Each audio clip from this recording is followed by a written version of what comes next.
And we're back. One more personality swap away, and let's see what happens because of it. Wasn't this when she was drowning?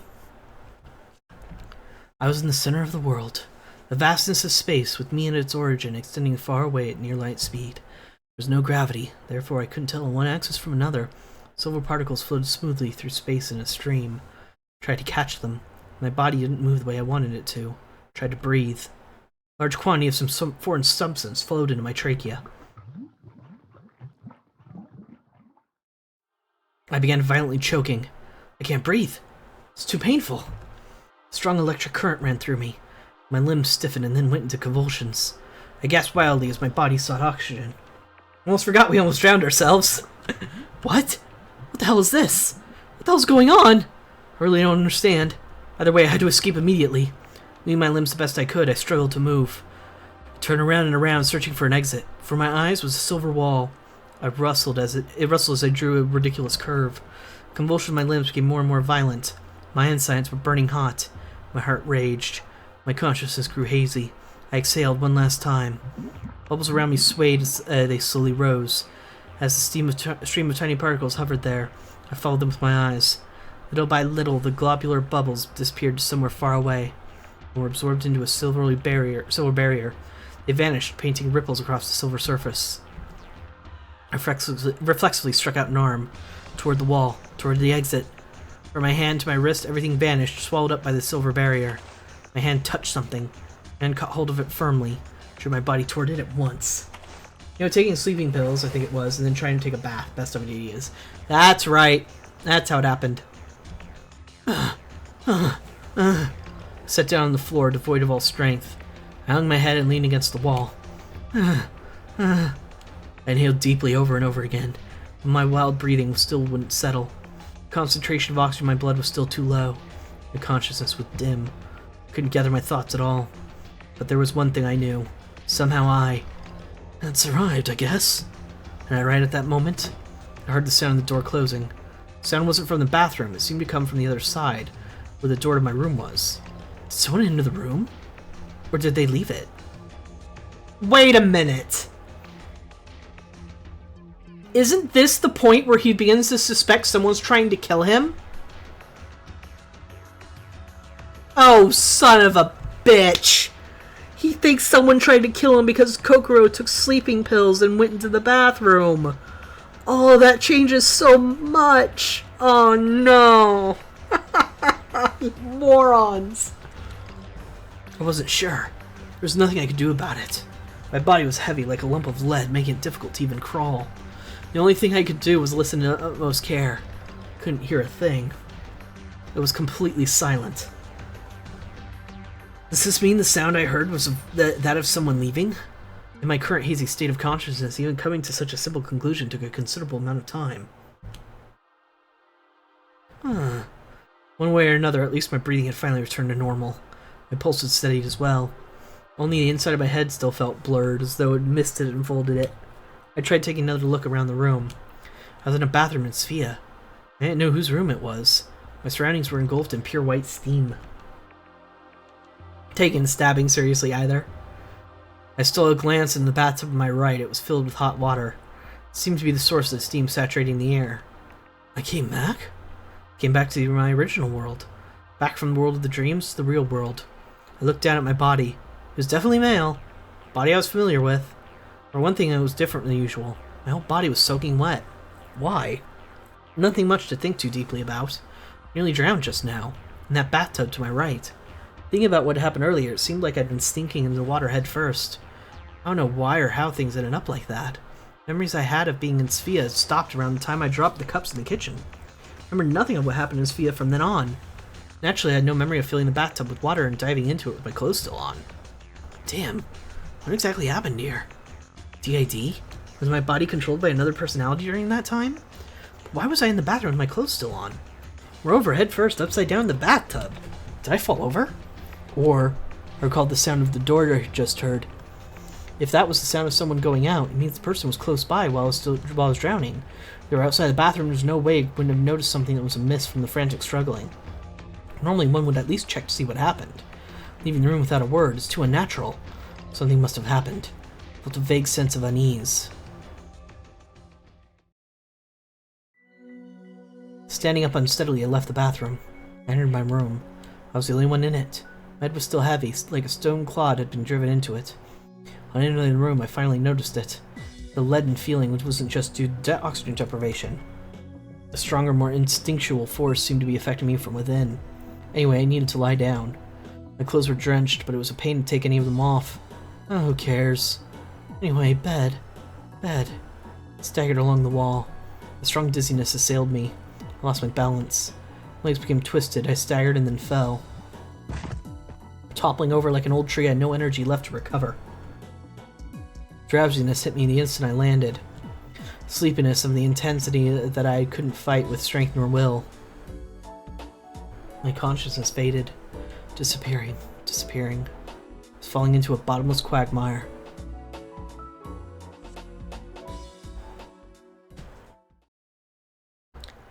Day 2. January 12th. God damn it. Fan seems to be louder than normal and getting picked up by the mic.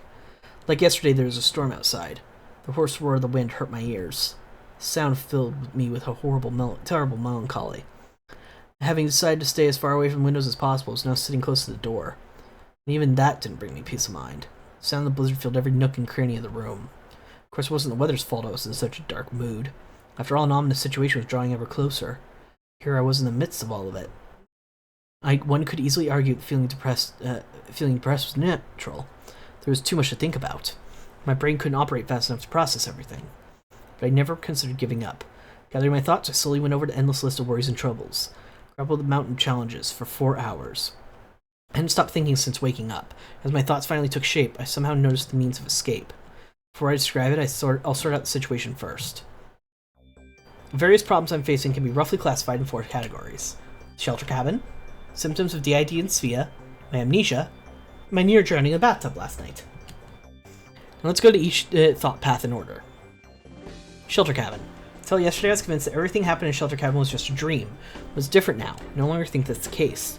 Perhaps the things happening there are truly taking place in the real world, though I have no basis for this. It's highly detailed and well-constructed reality, or I directly felt cold and pain, and so on.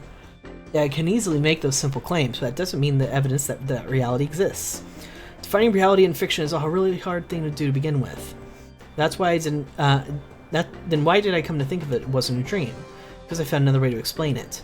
Again, from the conclusion, I definitely think I simultaneously experienced a time jump and a personality exchange phenomenon. It's kind of a weak explanation, but I can at least use as a basis for further reasoning. Wow, he figured out the time. Well, actually, it makes perfect sense he'd figure out the time jump early. First, the time jump phenomenon. In the Shelter cabin, there are 4 people. 3 of them died on January 17th last year. People who were supposed to be dead appeared right in front of me. How can I explain this? Can I call them ghosts or something? No, that can't be right. Oops. They had substance, there's no doubt about that. They, who'd survived since the plague crash, had made it to the Shelter cabin and were struggling to get there with all their might. The fact lines up with details reported later by the press. It survived until January 17th, in that Shelter cabin.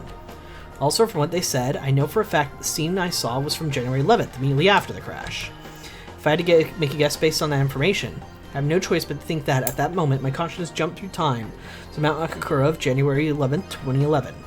Of course, that doesn't mean I could completely throw away the ghost, dream, or delusion theories, but deep inside me, I strongly felt the world is real, it's tangible, it reacts. I just can't stop thinking about it.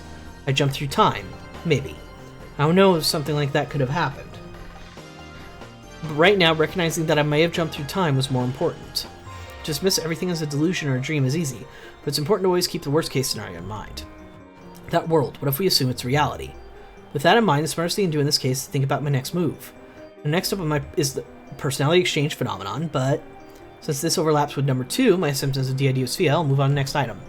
My symptoms of DID and SFIA is, if what I saw in the Shelter cabin is real, that means the consciousness going back and forth between Mount Kakura in 2011 and Aosagi Island in 2012. My body at Mount Kakura was that of Fuyakawa Kokoro. During the time I was there, what happened to my body back in Aosagi Island? Let's start from the conclusion again. Perhaps Fuyakawa Kokoro's consciousness was transferred into my body. Okay, he's figuring this out pretty quickly, actually. I mean, relatively speaking. it's from his perspective, this is actually pretty quick. When my consciousness possesses Fuyukawa Kokoro's body in the shelter cabin, Fuyukawa Kokoro's consciousness possesses my body in Sphia. When my consciousness goes back to my body at Sphia, Fuyukawa Kokoro's consciousness will go back to her body in shelter cabin. Based on testimony of others at shelter cabin at Sphia, this appears to be the case. That is to say, as I thought, I never had the ID. I could say the same thing about both the shelter cabin and Sphia. I don't suffer from any mental disorders, so simply dragged into a baffling circumstance could only be called a personality exchange phenomenon. Faster than Kokoro, at least. Yep. However, even with that said, this isn't an easy case that can be settled simply by explaining it as personality exchange phenomenon. That is because this unbelievably weird, near supernatural phenomenon accompanies it, the time jump. Troublesome indeed, a nasty situation. How did this happen? I don't have the slightest idea what might have caused it. Since I don't know the cause, I don't know when the phenomenon will occur next, or when it will end. Though I have a hunch that it hasn't happened since last night. Perhaps while I was asleep, the time jump phenomenon personality exchange phenomenon occurred. Time jump phenomenon personality exchange phenomenon. Hereafter I'll call it the exchange phenomenon. No matter how hard I thought about it, I didn't get anywhere. Time is of the essence investigating the cause of all things, but right now there wasn't one thing I could do. I had no clear target. But if the hypothesis of the exchange phenomenon holds true, then it'll make sense in the following events. I was familiar with the names of Yomogi, Uni, and Kokoro. That's because I remember the plane crash. Yomogi and Kokoro, who were discovered together with the decomposed body of Lin, plus still survivor Uni, may have been etched so deeply in my head that I couldn't forget them. I'll explain my amnesia in detail later. For now, my recollection of them seems to be due to the above reason. Next, Uni. If the personality exchange theory is correct, the enigma of Uni existing in both worlds at once is solved. Since the world of Shelter Cabin is in 2011, the world of Sphia is 2012, that's not impossible. This is my guess. The only one who got not caught in the avalanche on January 17th, 2011, Uni managed to escape death and turn up in Sphia a year later. Still survivor of the plane crash, Kusuda Uni, I don't know why he came to Sphia. Where did he go, and what did he do during that year? And even then, it's uncertain how he managed to get to Sphia. This isn't a facility an outsider can freely enter or leave. The front gate is always shut tight, and the wall surrounding it is full 7 meters high. There's no way you could just climb over it. In reality, he's here. Here is where it, as if it was totally natural. The story I heard from Utsumi last night suddenly came to mind. Kusuda Uni exists to exist. What does that mean? Including the matter of a terabyte disk, and it really makes me think it's necessary to hear details from Uni himself. 3. My amnesia. The current you, the one I'm talking to, is special existence which gave birth to Cry mere 90 minutes ago. Utsumi said that yesterday evening. But in the end, that was all based on the assumption that I, Yukido Satoru, have the ID. Now the possibility of personality exchange is seeming more and more likely. Theory of DAD is losing credibility. Nonetheless, my memory loss can't be explained with personality exchange, so what in the world could be caused my amnesia? Did I take a blow to the head when I fell from the clock tower? I'm sure I can't explain it away as simply as that.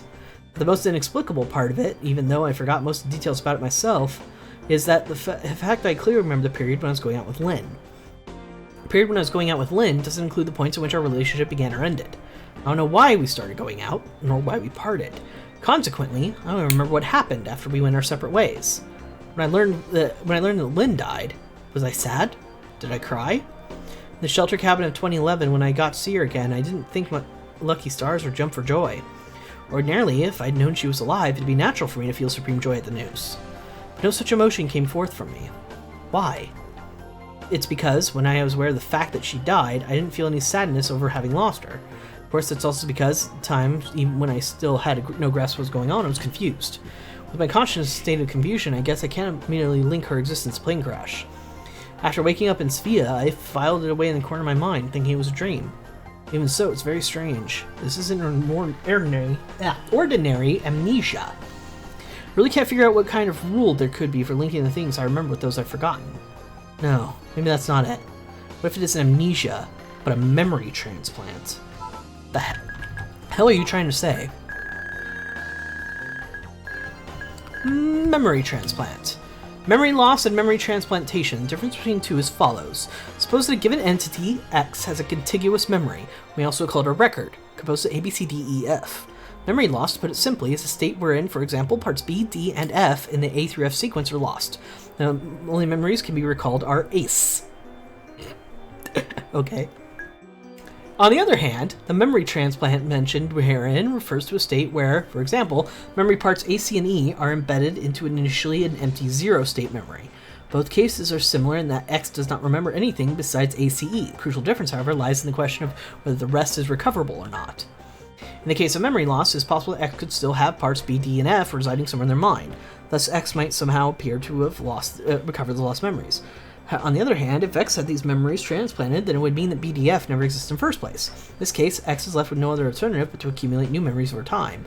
So if by chance the memory content of mine was transplanted, just those ACE memories are those I wonder.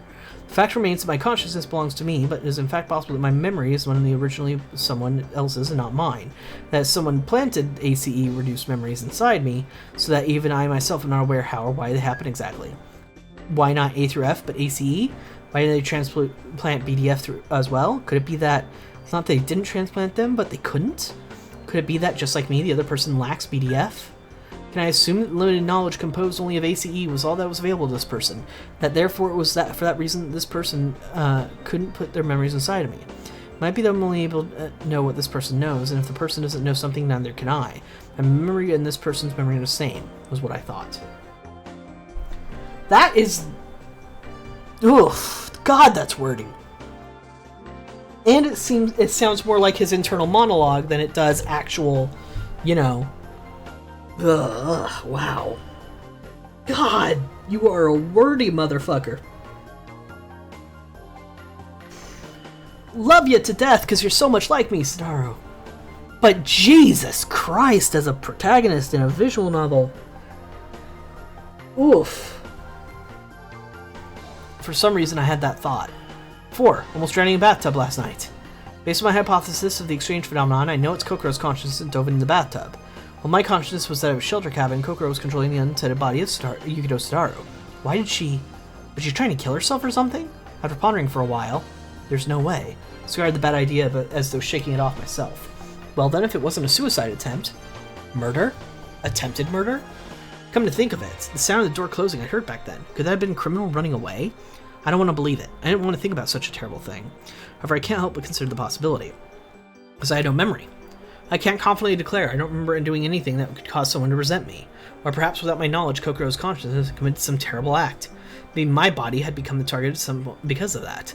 Anyhow, I should ask Kokoro herself. Although, since I can't directly contact her consciousness, you find some way of getting in touch with her. If it wasn't suicide attempt, it was idiocy. Well, I'll think about that later. The points outlined above were what I spent 4 hours brooding over. To really lay it out, it's like this. My mind and Kokoro's go back and forth, exchange place with another shelter cabin, Sphia. Uni, who safely returned alive from the frozen mountain of Akakura, turned up in Sphia a year later. Possibility my amnesia is in fact memory transplant. Someone might also have almost killed me last night. None of this went beyond the realm of pure speculation, and I couldn't reach a conclusion. But conversely, I still couldn't deny these 4 possibilities. Smart to always think about the worst case scenario in advance, as I've said before. While keeping those in mind, I reflected on what to do next. Well, I'd lost my purpose due to amnesia, but after coming here, I'd finally found some objectives. They can be divided into 3 broad categories below. Explaining the exchange phenomenon. I don't know when I'll jump to Mount Akagura again, nor how long this phenomenon is going to continue. Going and returning out like this over and over the rest of my life would be unbearable. Even if put aside wondering when the exchange phenomenon is going to end, trying to figure out the root cause of it is an urgent matter right now. Saving the people on Mount Akakura. Good, I'm glad this is a priority. For in history I know, Yomogi, Kokoro, and Lin are going to be caught in the avalanche and die. Can't allow this to happen. Lin is, after all, my ex-girlfriend. Kokoro is, so to speak, my partner. Death of Kokoro could perhaps mean my own death as well. I have to help Lin and Kokoro no matter what. And Yomogi too, of course. May have only just met, but nonetheless, I can't abandon him. Even if he is a complete stranger, there's no way I could turn away and let someone die right in front of me. Even if he is a complete stranger, there's no way I could turn away and let someone die right in front of me. I'll protect them all, for sure. I'll show them that I can change history. Maybe this was a task entrusted to me. Being wary of the people at Sphia. First of all, I have to investigate whether or not the incident in bathtub was really a murder attempt. So I can clearly sort out the guilty from the innocent and need to watch it out for the people in Sphia. I don't like to, but I have to, in order to protect myself. I'll tell Kokoro about this too. Since during the time of the transfer, I'll have no way of knowing what's going to happen. So I have approximately 3 pressing tasks at hand. Seeing as I'm at Sphia, I can't do anything about the Mount Akakura situation, so I'll put 2 on hold for now. At least 1 and 3, but since I don't make progress speculating about these things by myself, I'm going to search for clues by talking with the other 3 here. Especially Uni. Were you really on Mount Kakura 1 year ago or not? If you were, how and why did you come to Sphia? What's written on the terabyte disk? How did you get hold of the disk in the first place? These are things I need to ask him. Things we need to ask him too. Moreover, I have to think of a way to exchange information with Kokoro. I've really got my work cut out here. Okay. Let me catch my breath. Oh boy. Sataru. You need to chill.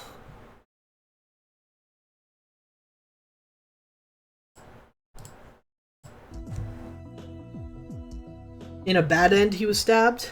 I think so? Let me check something.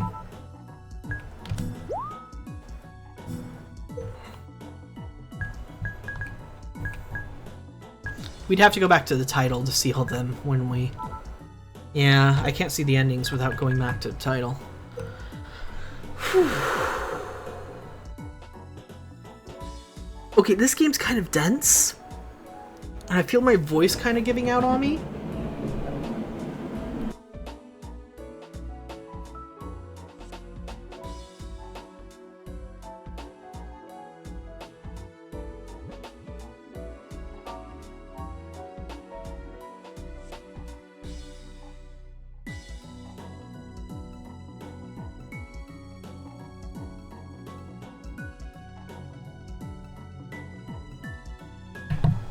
And as you might have heard, apparently we're cleaning the house. So I'm gonna go ahead and help with that. And I think I'm gonna call it for today. Because my throat is mad at Sataru. So, my name is Lamar Haven, and I stream Monday through Friday starting at 10 a.m. PST. That's 1 p.m. Eastern. Tuesday, Thursdays, I stream what you've seen here. Remember 11, Age of Infinity. Sataru's not answering too many questions so far, but I mean, we have to get through the point where he gets aware of the situation, then things should pick up. But man! Dense amount of information as to what he explains while saying things we already know. Goodness.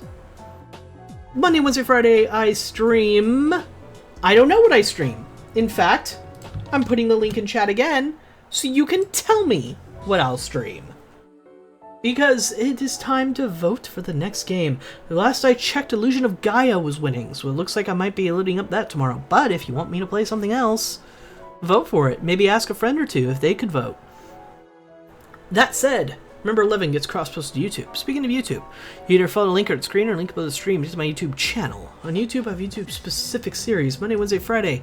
That is Resident Evil 5. Join Chris and Sheva as they search Africa for the source of the BOWs. Things are fun in Resident Evil. So, an Illusion Guy is winning. You're going to get to enjoy the translation. Am I? I look forward to it. But that said, I am done for the day, so thank you very much for watching. And I'll see you folks next time.